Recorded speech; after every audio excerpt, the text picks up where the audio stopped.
After prison, Yep. you start riding your bike again? I go to work.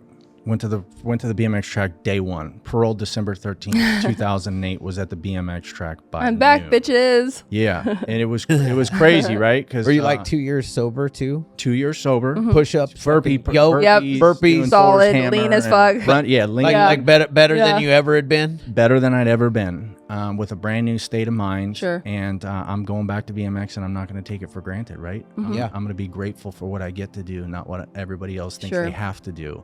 And that perspective and mindset is really, I think, what helped me go from paroling prison, getting on a bike, hadn't touched one in 7 years, to 5 months later competing in my first pro race that I've ever raced ever. Like, I told people I'm just turning pro, and they're like, what the fuck? And I'm like, they're like, bro, you need to race amateur. I'm like, no, trust me. I showed up at Bakersfield in the first weekend of May of 2009, and I podiumed the first Wow. weekend. You know, like my friend Donnie would say, it sounded like a cool story to tell. Sure. But when I showed up and I was fit and ready and I podiumed at the low pro level before I got to move into the Olympic level, they knew it was like, okay, this is actually real.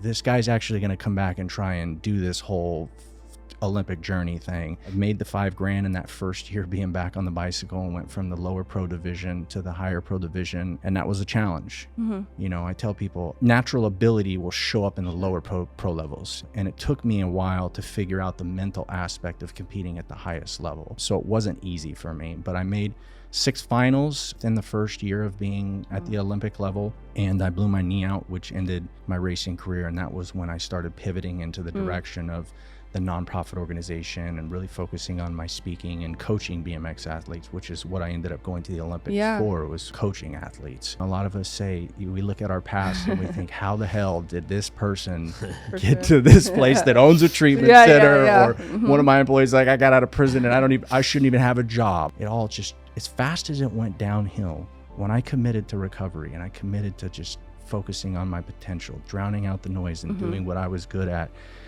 it almost seems like it worked just at the same speed.